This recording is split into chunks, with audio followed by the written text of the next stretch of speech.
آج ویو 360 میں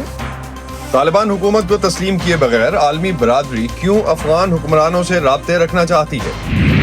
اور انٹرنیشنل کرائسس گروپ اب طالبان سے تعاون کرنے پر کیوں زور دے رہا ہے، جانیں گے آج کے شو میں۔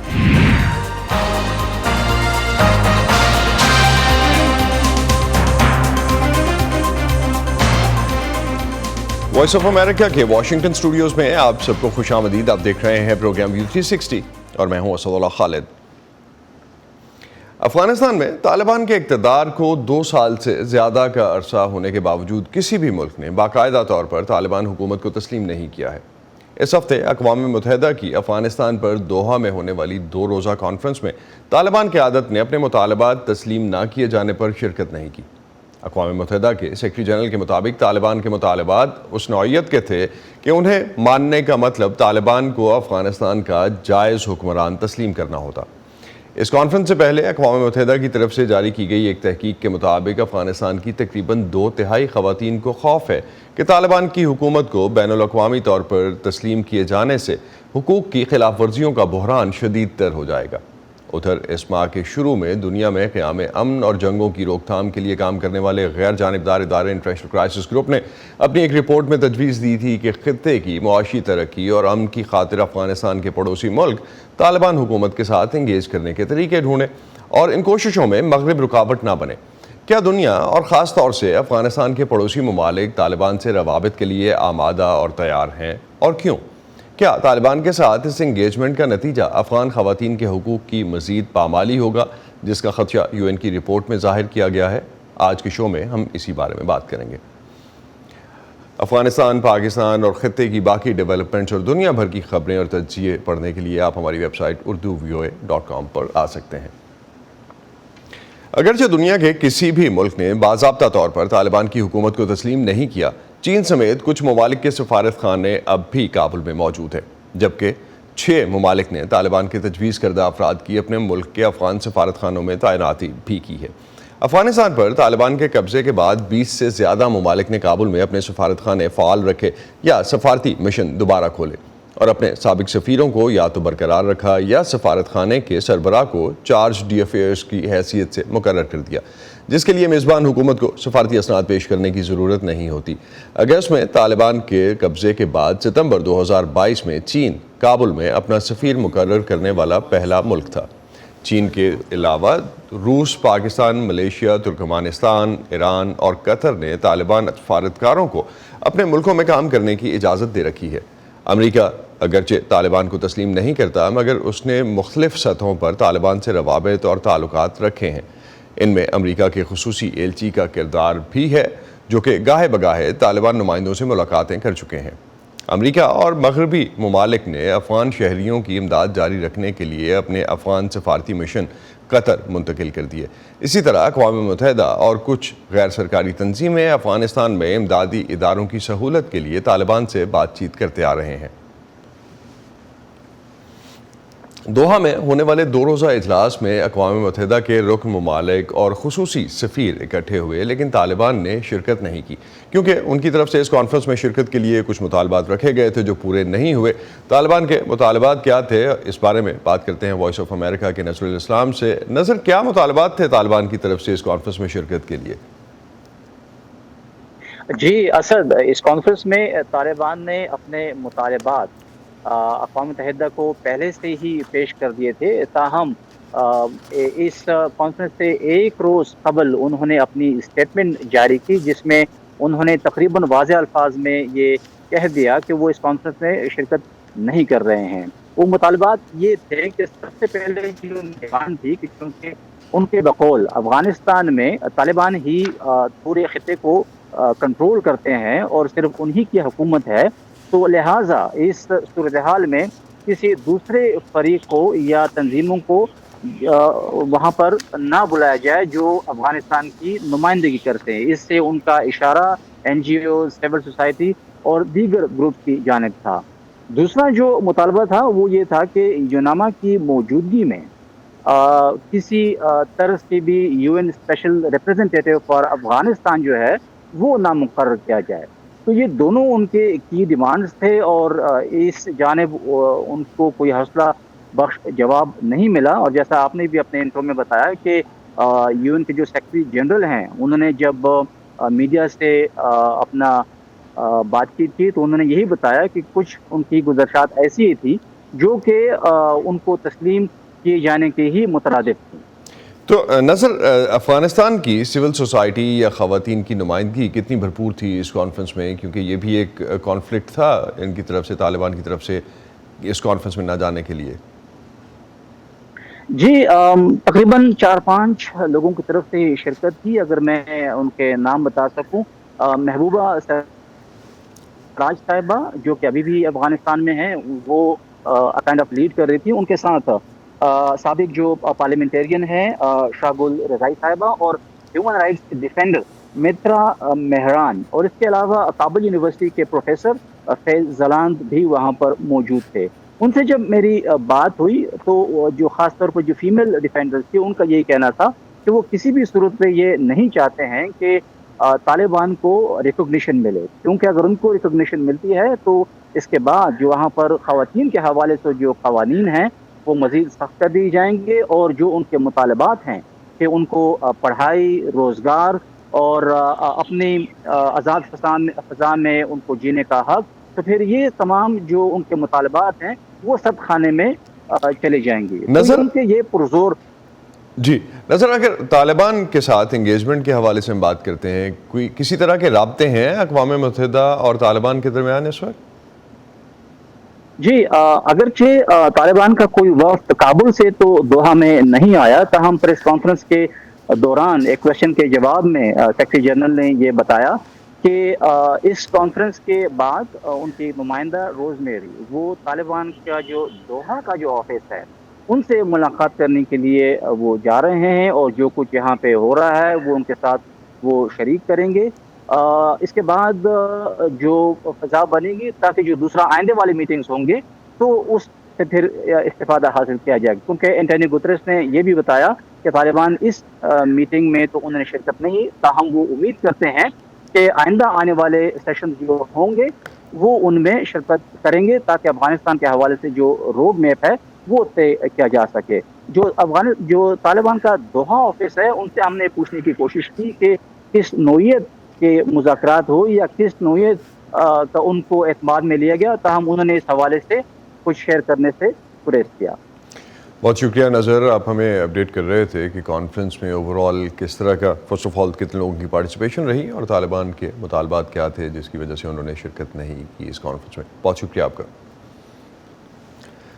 طالبان کے افغانستان پر کنٹرول کے بعد بہت سے افغان شہری جو ہیں یا اس سے پہلے اپنے ملک چھوڑ کے دوسرے ملکوں میں پناہ لینے پر مجبور ہوئے. نئی دلی کے لٹل کابل نامی علاقے میں رہنے والے افغان پناہ گزینوں کا کہنا ہے کہ بھارت میں ان کی زندگی آسان نہیں ہے، اور جب تک ان کے آبائی ملک افغانستان میں طالبان برسر اقتدار ہیں وہ خود کو بھارت میں پھنسا ہوا محسوس کرتے ہیں. ان افغان باشندوں کا یہ بھی کہنا ہے کہ بین الاقوامی سطح پر طالبان کو کسی حد تک قبول کرنے کا رجحان اور آہستہ آہستہ بنیاد پرست حکومت کے ساتھ سمجھوتا کرنے کی جانب جھکاؤ ان کے لیے مشکلات پیدا کر رہا ہے. اس بارے میں دیکھتے ہیں نئی دہلی سے وائس آف امریکہ کی رپورٹ. نئی دہلی کے محلے لٹل کابل میں رہائش پذیر پناہ کے طالب افغان طالبان کے خطے کے پڑوسی ممالک کے ساتھ بدلتے ہوئے تعلقات کے اثرات کو محسوس کر رہے ہیں. 2023 کے اواخر تک دہلی میں افغانستان کا سفارت خانہ سابق جمہوری حکومت کے عملے کے ذریعے چلایا جاتا تھا، لیکن وہاں کام کرنے والے تمام سفارتکاروں کے دوسرے ممالک میں پناہ کی درخواستیں دیے جانے کے بعد طالبان کے عملے نے جہاں کا چارج سنبھال لیا. اب بھارت میں پناہ حاصل کرنے کے خواہش مند افغان شہریوں کے پاس اپنے پاسپورٹ کی تجدید کے لیے اسی حکومت کے ساتھ رابطہ کرنے کے سوا کوئی چارہ نہیں جس سے بچ کر وہ بھاگے تھے. اگر آپ کے پاس پاسپورٹ نہیں ہے تو آپ کے پاس کوئی شناختی دستاویز نہیں، آپ کو بہت سے مسائل ہوں گے. اس کے بغیر پولیس آپ کو ملک بدر کر سکتی ہے. ان کا کہنا تھا کہ جب سے طالبان نے سفارت خانے پر قبضہ کیا ہے وہ کونسل خانے کی خدمات کے لیے بھی زیادہ رقم وصول کر رہے ہیں. بھارت واحد ملک نہیں ہے جہاں بین الاقوامی برادری کی جانب سے ان کی حکومت کو باضابطہ طور پر تسلیم کرنے سے انکار کے باوجود طالبان کے سفارتکار اپنے قدم جما رہے ہیں.